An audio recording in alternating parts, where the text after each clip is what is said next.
Hello, everyone. This is Thinking to Think, the critical thinking podcast where we analyze topics such as civics, history, culture, philosophy, politics, and current events through a critical thinker's lens. I am your host, the social studies educator, Michael Antonio Aponte, also known as Mr. A. Every Sunday, we will have a new episode within these topics, as well as occasional special guests and recorded lectures with my students. So please subscribe, share, listen, and let's build a critical thinking society together. I have been doing something that is a bit taboo and crazy. I have been watching a lot more news. And it dawned on me that politicians are counting on you to be more ignorant on the subject of civics. So it inspired me to give you a bit of a civics 101 lesson, types of government, and what are the responsibilities of citizenship in a republic like the United States. You see, civics comes from the Latin word civis, which means citizen, and the concept of the terms citizen originated in ancient Greece around 590 BC and was adopted by the Romans. What most people don't know was that ancient Greek philosophers were also very skeptical of democracy. Despite having to somewhat invent the ideals, in Book 6 of the Republic, Plato described Socrates explaining the flaws of democracy by comparing a society to a ship. If you were heading out on a journey by sea, as Socrates, who would you ideally want deciding who was in charge of the vessel? Just anyone or people educated in the rules of demands of seafaring? And after a response from Aponte, I believe, I could be saying the name wrong, who Socrates was addressing, he answers, so why then we keep thinking that any old person should be fit to judge who should be a ruler of a country? And Socrates further points out that voting is a skill and not a random intuition.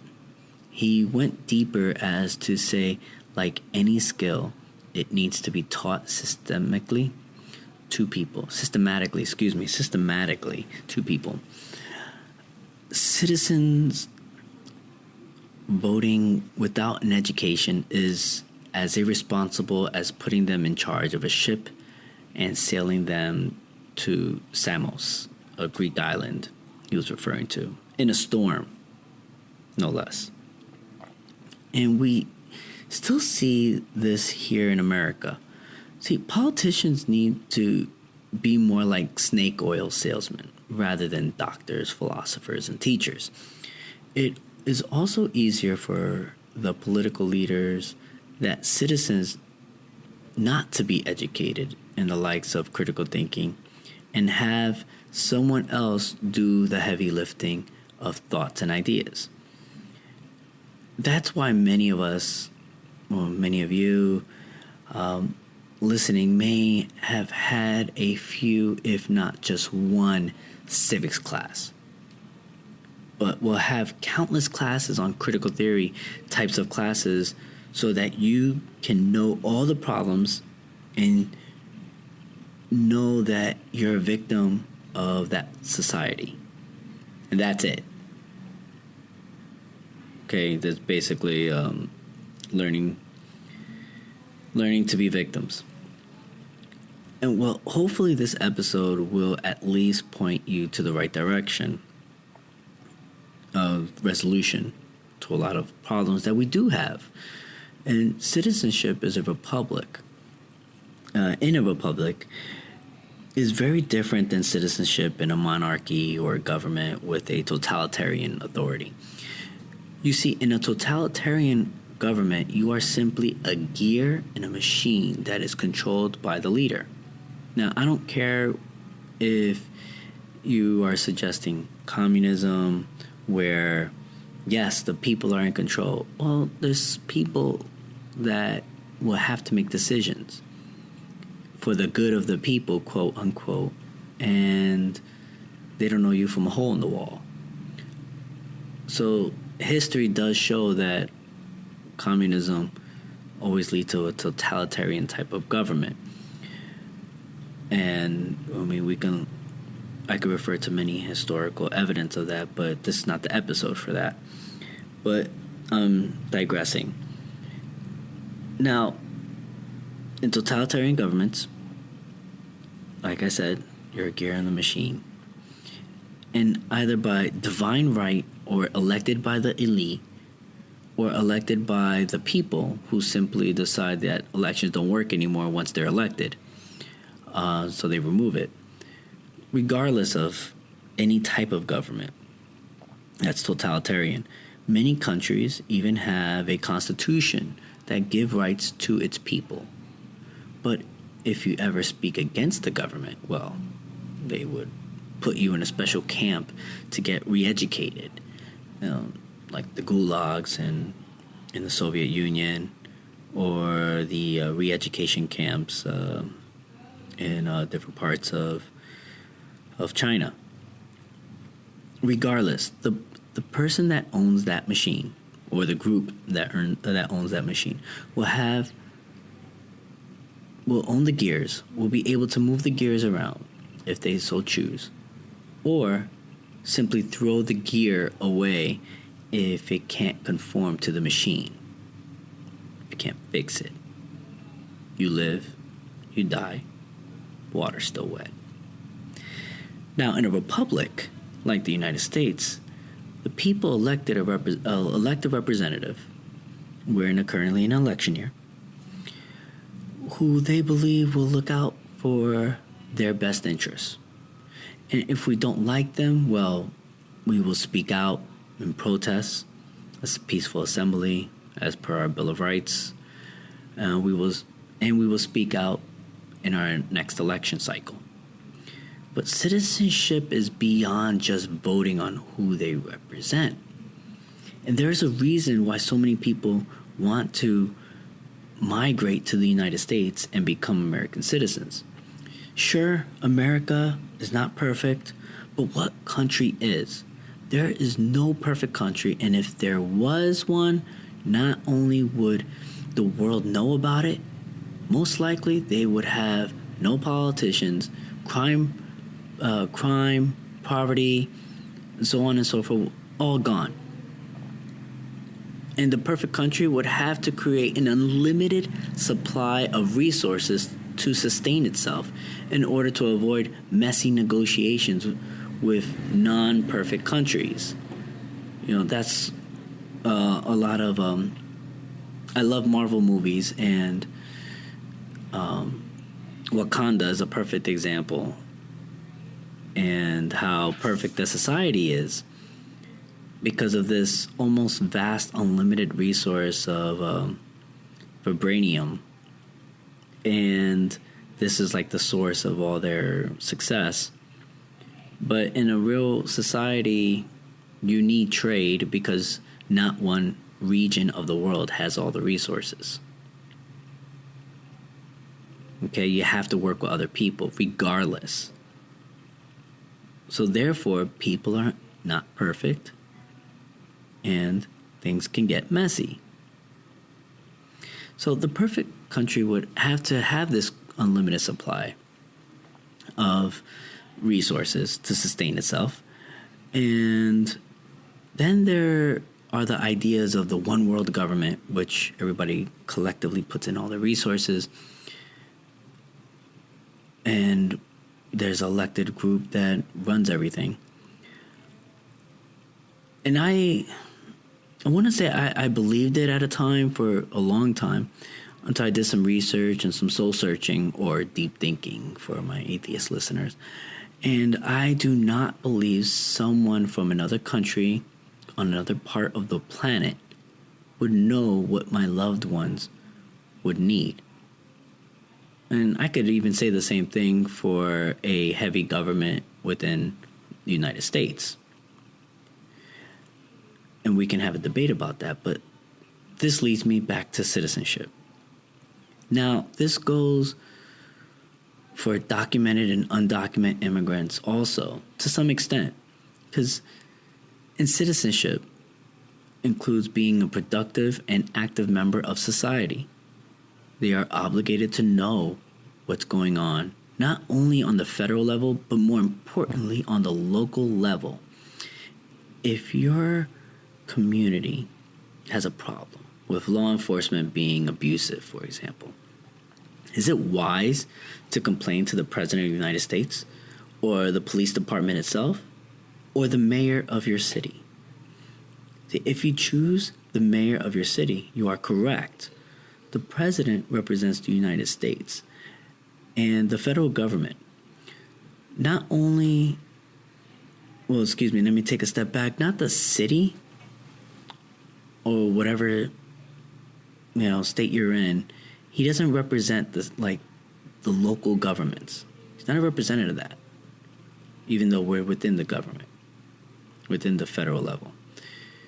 Because we have separation of power. Separation of power doesn't give a total power to the president. It doesn't work that way. So you can't blame any president for all your problems. Just can't. Okay? And yet, why is it when I listen to a press conference and I hear a congressman or woman speaking as if they hold all the power? This is a snake oil salesman tactic, making you believe that they have what you need, therefore you want it, despite never really having the authority or may not even know what you need. They're just saying it. In other words, many political leaders are counting on you to not know your civics. Another thing that applies to everyone, especially citizens, is the values that Americans were supposed to hold: equality, justice, liberty. Although we say these things, it appears in today's society that may not be the case. Not because the government took them away. No. I believe because the people gave them away. We exchange equality for equity. Two different things which I will address in another lecture in the near future. We have had politicians break federal laws and all they had to do was apologize. Something that if you or I have done would have been put in jail and thrown away the key. Then there's liberty, freedom. Well, the signing of the Patriot Act after 9/11, the quarantine with no concrete data due to politics, and the government superseding the Constitution showed Americans how easy they are willing to give up freedom for security. This can be debated about in a future episode, and just to be clear, I still haven't finalized my own judgment on whether or not the lockdown was great or a terrible idea. Nevertheless, Americans, and this includes immigrants, have a duty to hold representatives accountable for anything. This includes peaceful assembly. Now, what are the characteristics of a good citizen in the United States? Well, in civic studies, there's 10 that's listed. 1 are responsible family members, taking care of yourself and others, loved ones. Respect and obey the law. Respect the rights and properties of others. Are loyal to and proud of their country. Take part in and improve life in their communities. Take an active part in their government. Use natural resources wisely. Are informed on key issues and willing to take a stand on these issues. Believe in equal opportunity for all people. Respect individual differences, points of view, and ways of life that are different from their own. Now, if I was to say this list to many young people, and maybe I've triggered some of you who are listening, who may have not been taught proper civics, but rather activism through critical theory, I would be called a radical right-wing oppressor. But I look into history for evidence that may support or disapprove. And the one citizen that stood out to me that held all these values, despite having significant pushback, I would say would be Booker T. Washington. And for those of you that have not heard of him, let me elaborate on Booker T. Washington. Professor Washington was a former slave who had nothing. And through hard work, resilience, morals, and pride, turned into one of the most prominent figures in America. He fought to get an education while working the coal mines as a child and then living on the streets. While he was living on the streets trying to get an education, eventually he got his education and was appointed to create a school in Tuskegee, Alabama. He taught former slaves and created a school from a barn to which now is a major institution that still stands today. This was during a time of civil unrest during the Reconstruction period after the Civil War. Despite this, he was admired by both the Southern whites, who once owned slaves, Black Americans, and the North. President Theodore Roosevelt invited Washington to dine with him at the White House, making Booker T. Washington the first African American to be invited to the White House, something that President Taft would soon follow. Booker T. Washington was also a family man who respected laws, despite many Southern laws being racially against him. But in his autobiography, many prominent whites recognized it and would insist he join them, which technically breaking the law, but Washington wasn't going to be rude to his host, which he stated frequently in his autobiography. He indirectly took part in government, worked with the townspeople of Tuskegee, and not only believed in equal opportunity for blacks but later poor whites, but he created opportunities for the blacks, former slaves, and poor whites. And if you want to know more about Booker T. Washington, I highly, highly recommend his book, Up From Slavery, which you can get at your local bookstore online or an Audible if you'd rather have the audiobook. So I end this lecture with this. What do you have to lose or gain for learning to become an educated and active citizen? A lot, I would say. But start with yourself. Take the time to learn what's going on around you. And I mean this locally. Family, friends, and especially yourself. Then look into your communities. What would you like to see improve, and seek what works? And that will expand and will spread. And before you know it, you may be the next Booker T. Washington, who started with self-improvement, then expanded into a legacy that lasted well over 100 years. Now, I want to apologize for the background noise in this episode, but I hope you take citizenship very seriously. And thank you again for listening. Thanks for listening to Thinking to Think with Mr. A. If you like our show and want to know more, check out my website in the description, or please leave us a review on iTunes, Spotify, whichever platform you heard this episode. Please do not forget to share and spread the word. Join us next week, where we will continue the fight to build a critical thinking society. Thank you, and have a beautiful week.